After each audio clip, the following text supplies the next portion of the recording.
Good morning, Monday, June 13th. What a beautiful day it was yesterday. Sun shone all day, like 20, I don't know, 5-6 degrees, something like that. So we had bought one of those big blue plastic wrap puddles, and all the kids had a blast in that yesterday. It was so nice. Got stuff everywhere. So mom and dad's motorhome is out. They've been staying in that kind of spring seating, and they stay in there on and off. They like being out here. Drills are still out. Well, this drill is washed and the cart is put away down on the other shed. Old Red's out with some anticipation of hauling some dirt into the shed. But I did have luck yesterday and the day before because we didn't get on either side of the shed done. And we noticed where the water ran this spring. So what we got to do is we got to make kind of a ditch on that side and kind of a ditch on this side. So the water from here and from up the yard can run down and then go into the ditch and then go around behind the shop. But it's kind of trickier to do that with a tractor. You know, you really appreciate when you can watch somebody with a cat or a dozer or something, and they come in, knock out the trees, push the topsoil one way, push the trees the other way, push the clay one way, and they can angle their blade and everything. It goes really well. If you're trying to do it with a tractor, you generally make a pretty big mess, but I gotta say, I was having pretty good success with it. Definitely takes a lot longer. You know, you can only push so much at a time, but I got several huge piles of dirt pushed up, and actually quite a bit of dirt already pushed in here. So you can see as well, they didn't get the pad quite level, which, I mean, was really no fault of the dozer dude, just the way it was. Pretty good up in that corner yet, pretty good along this wall. Doesn't need much fill, but yet over behind the swather needs like a foot of fill. So I got a pretty good sized pile of dirt there. Actually, a lot of this dirt right here that I've pushed in can continually get pushed back. But first I got to move Donnie the swather out of there, and then I got to come scoop that little generator up and take it out of there. That's in here because these combines have, I don't understand what's wrong. We just put new batteries in that 9750 last year, but maybe they're all finished. I don't know, because they need to be continually boosted. So I got the charger on that 9750 overnight. I'll switch it to that 9610 today because we're supposed to get some rain on Wednesday. So we got all day Monday to spray here today, and we should get most of tomorrow to spray. Then Wednesday we're going to get a nice dose of rain, which is it's going to be much needed. Why not?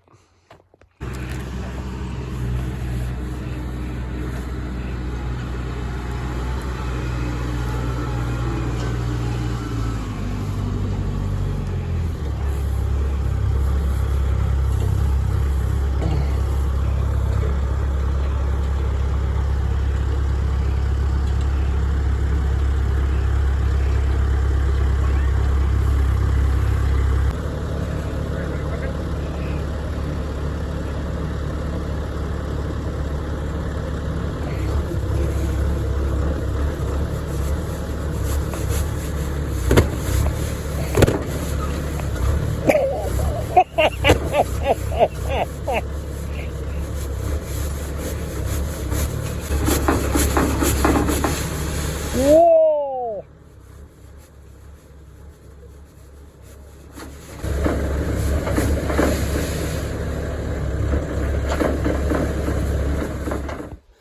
All right, well, we've officially axed the hole digging process here for a minute.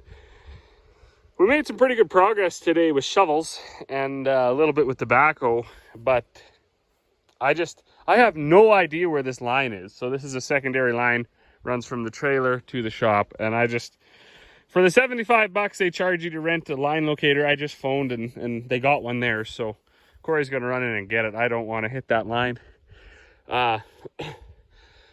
They had run a power line from this white shed basically up to the granaries right through here, and I found it one year with just the outrigger of the backhoe. So they had basically just taken a plow, I think, and just like probably just a braking plow, and just rolled the dirt over whatever 6 inches and then laid that line in there.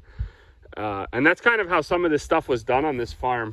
I'm not saying that to knock anybody. I mean, that's kind of how it was done just back in the day when they didn't have all the machinery available and stuff, and everything wasn't as close as it was. You know, we didn't have highways and 4 lanes and all these things. So they did the best they could, and it worked for a long time. But so why I said that, I assumed this gas line, this secondary line, which actually I believe it runs from the trailer to this Atco shed, because there is a furnace in there, and then it runs from there somewhere, like I think along the shed, and then over here somewhere, and then ties in right there at the back. So I thought we had the pretty good angle here, but I guess it could be further that way. And I have no idea how deep it is. Could be anywhere from, well, I thought basically 6 inches to, but it could be 7 feet, because, and what got me thinking that, I dug in the power from this white shed, and I went up this pathway and then over to the barns and then up to the bins. And I dug it about 3 feet, and I went right across there, and I never hit that line.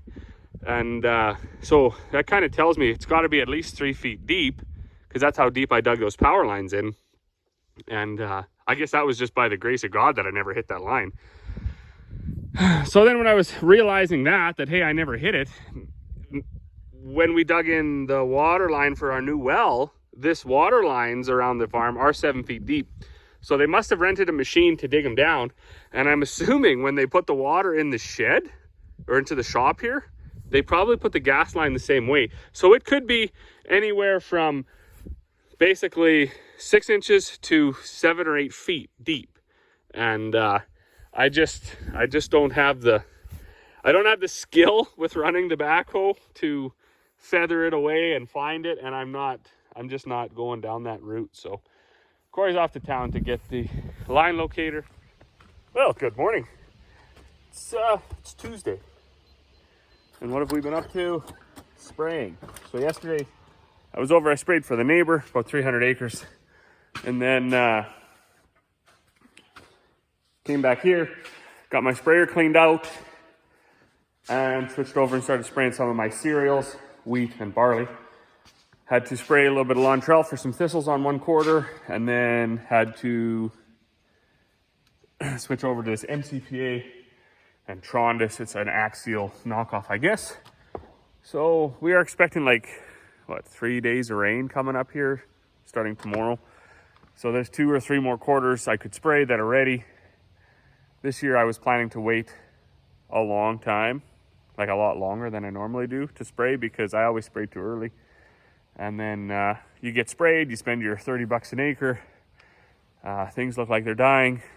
3 days later, you get a nice rain and everything grows again, or the new weeds come. So I was gonna wait, and I'm still gonna be waiting on some of it, but the stuff that we seeded back on basically the 14th of May, you know, that 14th, 15th, 16th of May, that's been in the ground basically a month now. So it is high time to spray it. So I'm gonna grab the backhoe here and scoop up the chemical that I need for my first batch this morning, and get right with it. So Buddy's even got his sprayer in here, needs some repair. There's I don't know if he hit a tree or whatever, but the boom is just dangling. So that's pretty much out of commission for the season. But this is all the chemical we're using for the cereals. Trondis, which is that axial knockoff, and then we're putting MCPA with it. We are going to use, I think, this Outshine on the oats, I believe. We had this Lontrell here, so when we buy it by Eclipse. It's cheaper, actually. So Eclipse is a mix of, I think there's 2 jugs of glyphosate and 1 jug of Lontrell. So you just take the glyphosate out, use that for your pre-pass, and keep the Lontrell jugs for your in-crop application. That gets the thistles out of the cereals. Where I'm at now, I did actually see 2 patches of thistle, but I think what I'm going to do is, instead of mixing the Lontrell in the whole entire tank, after this rain, I'll get a little more Lontrell. I'll mix up a tank of, like half a tank of just Lontrell, and I'll drive back out and just go spot spray those couple of thistle patches. MCPA also at a high enough rate will suppress the thistle. I don't think we're going to be there. You're like around 0.4, I believe, is what the 0.4 liters per acre when you mix it with Trondis. So we'll see what it is. Anyways, that Axial is a pretty good chemical there, that Trondis.